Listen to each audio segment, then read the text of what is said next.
125 number آیت 124 125. آپ جانتے ہیں غزوہ بدر میں فرشتے نازل ہوئے تھے. مسلمان 313 تھے اور کفار تقریباً 1000 کا لشکر جرار تھا. یہاں ہتھیار بھی پورے نہیں تھے، وہ ہتھیاروں سے لیس تھے. یہاں کئی دن کے فاقے والے بھی تھے یا معمولی غذا پر گزارا کرنے والے. وہ اپنے ساتھ ایک سردار 100 اونٹ لاتا تھا. روزانہ کئی اونٹ ذبح ہوتے تھے. خوب ساز اور ناچ گانے کی محفلیں ہوتی ہیں، خوب ڈٹکے کھاتے تھے. گویا کہ وہ پیڑ بھرے ہوئے تھے، ان کے جسم توانا تھے، لباس زبردست قسم کے تھے. اور یہاں پر 313 مسلمان تھے جو کمزور تھے، نحیف تھے، نازار تھے.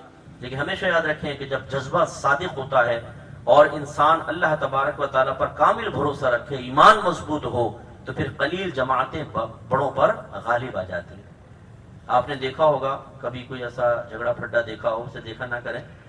بعض اوقات ایک پتلا دبلا سا ہوتا ہے، سامنے ایک لمبا چوڑا ہوتا ہے، اور وہ پتلا دبلا پڑاخ سے تھپڑ منہ پہ کھینچ کے مارتا ہے تو وہ لمبا چوڑا گھبرا جاتا ہے ایک دم.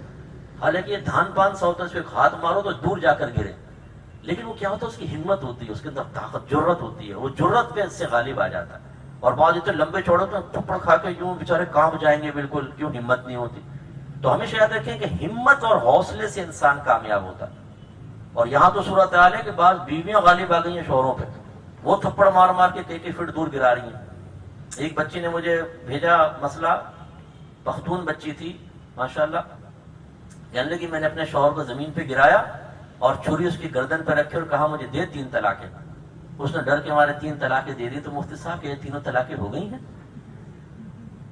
تو بتایا میں ہو گئی ہیں طلاقیں. بہرحال اس کی جرت کو سلام. پھر میں نے اس کو سمجھایا بچی کو کہ بھئی یہ آپ نے کیا کیا. پھر بعد میں بہت پچھتا رہی تھی وہ. بہرحال تو خلاصہ کلام یہ ہے کہ اگر کمزور میں ہمت ہو تو وہ مضبوط پر غالب آ سکتا ہے. ہمیں ہمیشہ، میں نہیں کہتا ہوں آپ لڑائی جھگڑا کریں، لیکن اپنے اندر ایک ہمت ہمیشہ بڑھاتے رہیں اور قائم رکھیں. کبھی بھی کوئی دشمن ہم پر حملہ کرے، یاد رکھیں جب ہمارے ملک پر حملہ ہوگا تو ہر شخص، مرد، عورت اور ذی شعور بچے، سب پر جہاد فرض ہو جاتا ہے.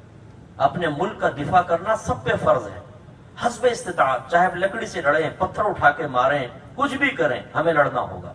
اور انشاءاللہ عز و جل اگر کبھی ایسی صورت، اللہ نہ کرے کہ کوئی جنگ کی صورت آئے، لیکن کبھی آئی تو انشاءاللہ ہم پیچھے نہیں ہوں گے. اپنے مذہب کے لیے، اپنے ملک کے دفاع کے لیے انشاءاللہ اپنی جانیں قربان کریں گے. ہمیں یہ حوصلہ بالکل رکھنا چاہیے.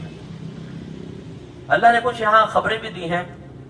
134 صفحے پہ آیت میں اللہ نے فرمایا، وہ جو تنگی اور آسانی میں خرچ کرتے ہیں، غصہ پینے والے، لوگوں سے درگزر کرنے والے اور نیک لوگوں کو اللہ محبوب رکھتا ہے.